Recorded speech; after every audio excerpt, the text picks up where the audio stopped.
할 수 있다 성경 일독 시즌2 구약 사무엘 상하 시간입니다. 우리 드디어 우리에게 매우 익숙하고 친숙한 사무엘 상하를 우리가 맞이하게 되었는데요.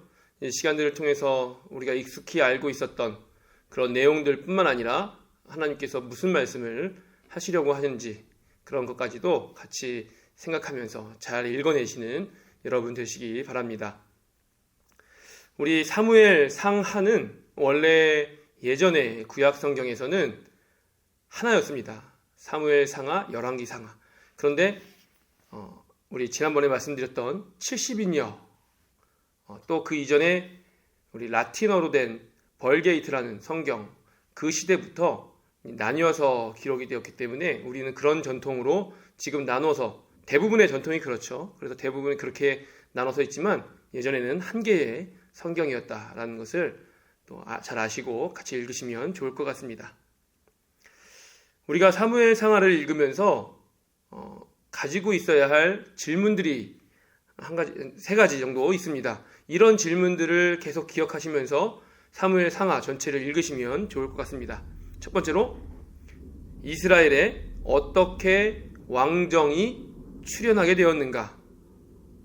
어떻게 해서 이스라엘에 왕이 생기게 되었는가라는 것이죠. 이런 것들을 생각하면서 읽으시면 좋을 것 같고요. 또 두 번째로 사사시대에서 왕정으로 넘어가는 그 전환의 시기에 중요한 역할을 한 사람은 누구인가?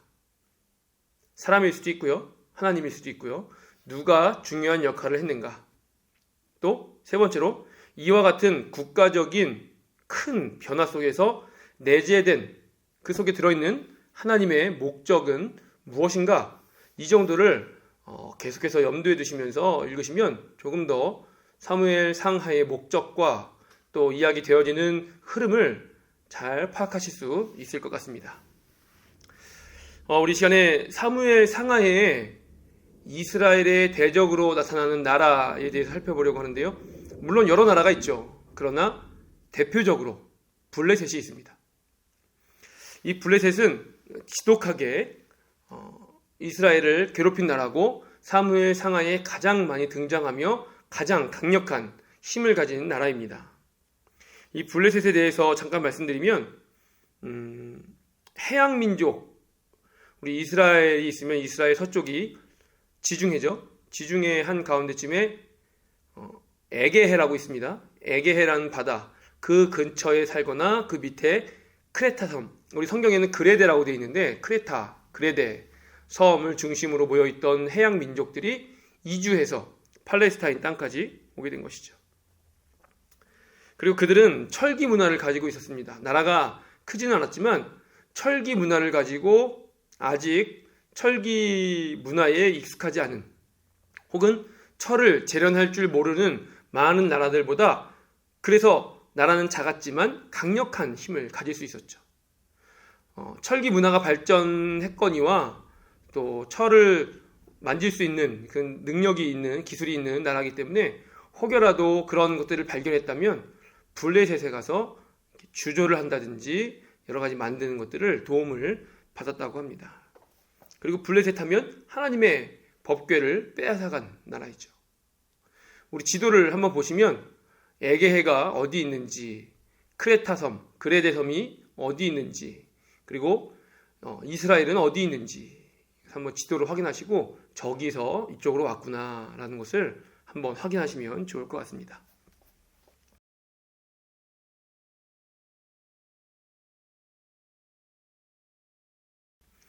우리 사무엘 상하의 구조를 한번 살펴보겠습니다. 3개 정도 구조로 나눌 수 있을 것 같은데 첫 번째는 사무엘의 초점 맞춘 것, 두 번째는 사울 왕의 초점을 맞춘 내용들, 세 번째로는 다윗 왕의 초점을 맞춘 내용들입니다. 물론 사무엘의 초점을 맞췄다고 해서 1장부터 7장인데 그렇다고 해서 그 이후에 사무엘이 등장하지 않느냐? 아니죠. 나옵니다. 또 사울의 초점 맞춘 것이 사무엘상 8장부터 15장까지고 사무엘상 16장부터는 다윗에게 초점이 맞춰졌다고 해서 사무엘상 16장 이하에 사울 왕이 등장하지 않는 것은 아닙니다. 실제로 사울이 죽기까지 계속해서 등장을 하는데 사울은 사무엘상 끝까지 살아있죠. 그렇기 때문에 초점이 어디에 맞춰져 있는가를 보시고 내용은 인물들이 왔다 갔다 할 수 있습니다. 먼저 사무엘에 초점 맞춘 사무엘상 1장부터 7장을 보시면 어떤 내용들이 있는가? 사무엘이 태어나죠. 그리고 바쳐집니다. 성소에 바쳐지고 엘리 가문에 버림받는 내용들이 나오고요. 그리고 성막에 거하는 사무엘 이야기가 나오고 블레셋과 언약궤 이야기가 나오죠. 블레셋과 전쟁하는 가운데 언약궤를 뺏기죠. 그리고 언약궤가 돌아오는데 이것은 언약궤를 이스라엘 사람들의 노력으로 가지고 하나님을 모시고 왔다라기보다는 하나님의 법궤, 하나님이 그 안에 거주하시면서 다곤 신상, 여러 가지 질병 다 이기고 나서 소에 의해서 이렇게 이스라엘에 오게 되는 그런 내용들 기억하시죠?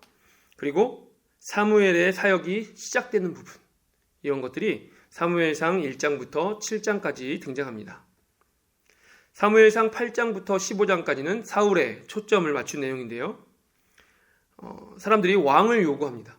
우리도 다른 나라처럼 왕을 주십시오. 그리고 선택받은 사람이 사울이죠. 그리고 사울이 선택되자마자 암몬과의 전투에서 승리를 하게 되고요. 이후에 사무엘의 고별사가 나오고 또 제사를 집도하는 사울 왕의 모습이 나오고요. 그래서 하나님께 버림받는 사울이 15장까지 등장을 합니다.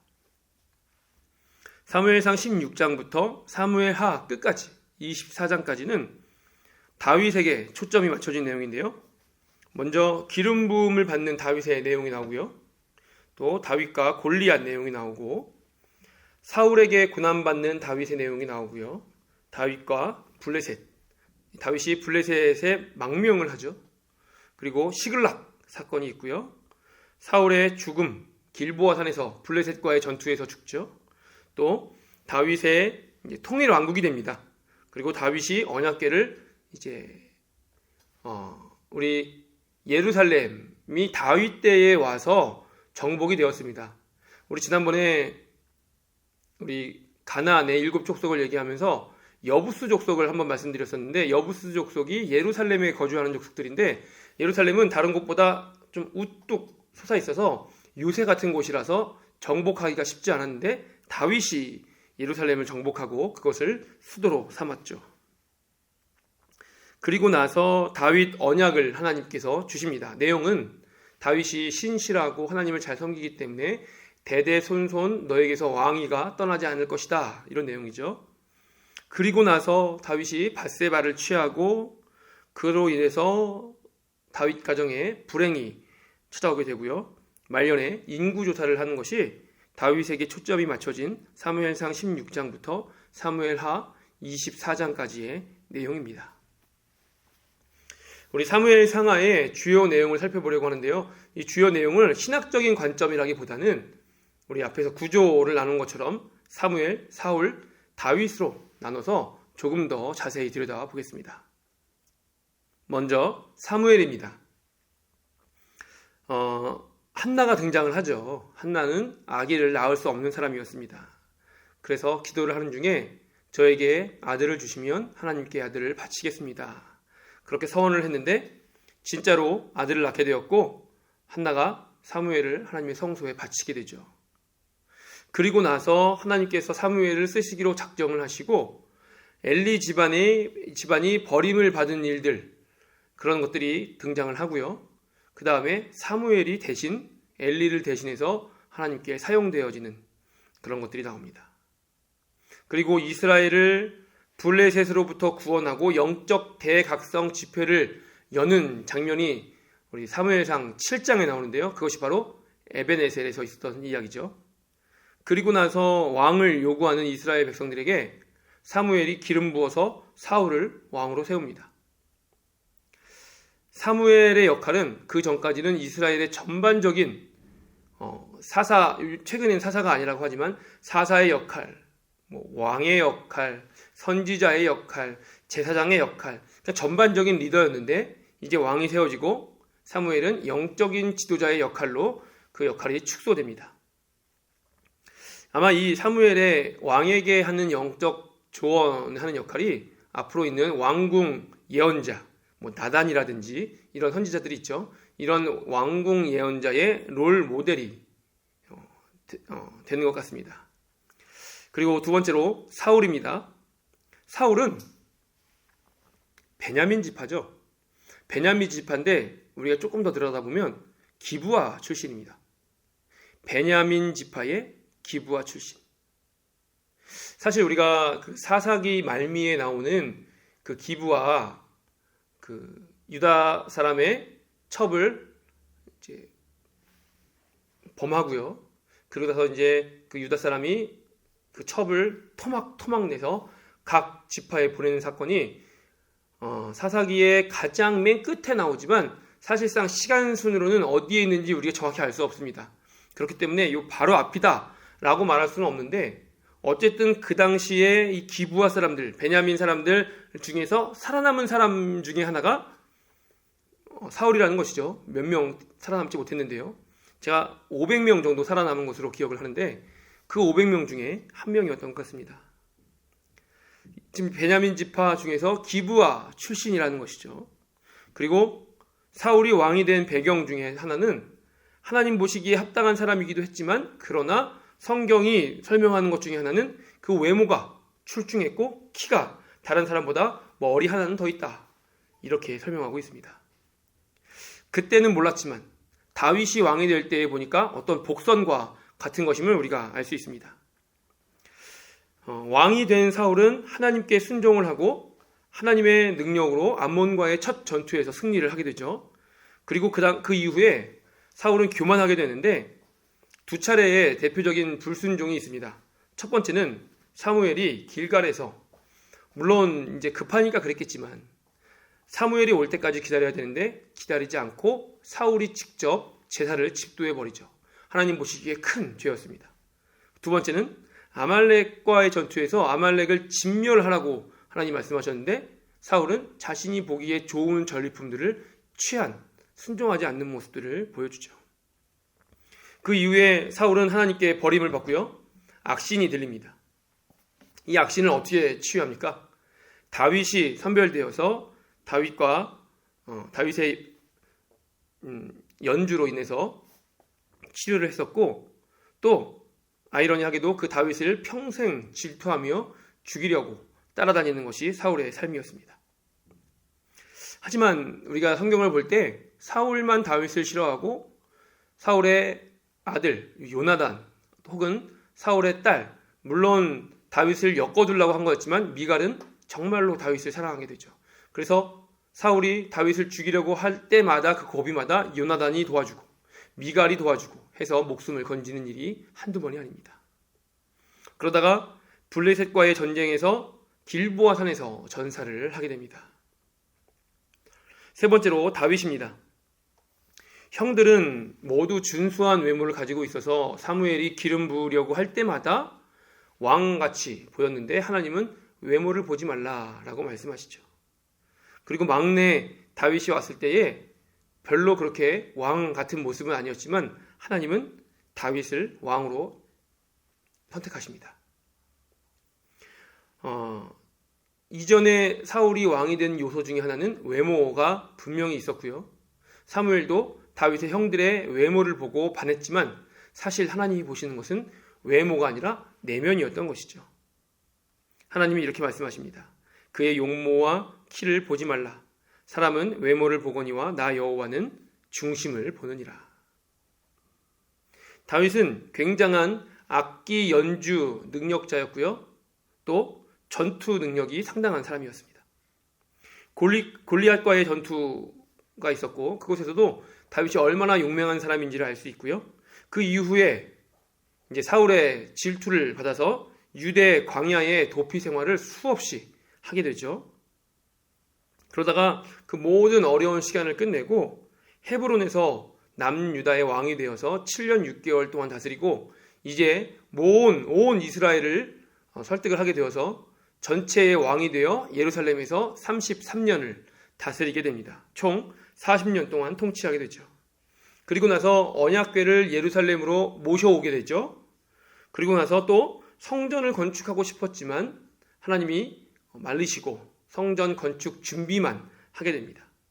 그 이후에 이제 다윗은 우리 밧세바, 우리아의 아내 밧세바를 범하게 되고 우리아를 죽이려 했었습니다.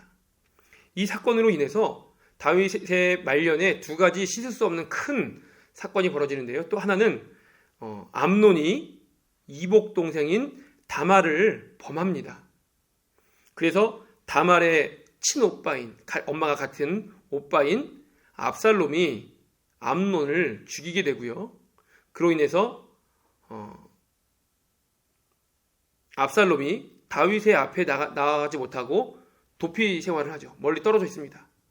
그리고 나서 수년 후에 서로 화해를 하고 만났지만 이제 압살롬은 아버지 앞에 있는 것이 조금 어려워서 멀리 떨어지게 되고 그런 의도였는지 모르겠지만 헤브론으로 가게 됩니다. 헤브론은 다윗이 왕으로 등극한 곳이죠. 근데 압살롬은 그곳으로 가서 제사를 드리겠습니다 라고 하고 그곳에서 아버지의 주요 인사들을 빼와서 자신을 왕이라고 칭하고 반역을 일으키죠. 실제로 모든 주요 인사들을 끌고 왔기 때문에 예루살렘으로 진군을 하는데 다윗이 도피를 할 수밖에 없었습니다. 여러 가지 일들이 있는데 이 두 가지 큰 사건이 바로 다윗이 밧세바를 범했기 때문이었죠. 그리고 나서 압살롬이 죽임을 당하게 되고 마지막에 다윗이 인구조사를 하고 이렇게 사무엘 상하가 맞춰지게 됩니다. 제가 처음에 세 가지 질문을 드렸었죠. 어떻게 해서 왕정이 출현하게 되었는가? 누가 이 전환의 시기에 주요한 역할을 했는가? 이런 변화의 하나님의 목적은 무엇인가? 이스라엘은 분명히 하나님의 나라였고 하나님이 함께 하시는 나라였지만 또 그들의 모습 속에 계속해서 하나님과 함께하는 모습이 있지만 중요한 것은 조금씩 하나님으로부터 멀어지고 있는 모습이었다라는 것입니다. 우리가 이 사무엘 상하를 읽으면서 우리의 모습을 한번 살펴볼 필요가 있습니다. 나는 이 사무엘 상하에 어떤 역할을 하고 있는가? 어떤 모습이 나의 모습인가? 내가 해야 할 모습은 어떤 것인가? 이런 것들을 한번 잘 기억하시면서 성경을 읽으시면서 한 번씩 생각해 보시고 은혜의 시간 되시면 좋겠습니다. 우리 다음 시간에는 열왕기 상하로 만나겠습니다.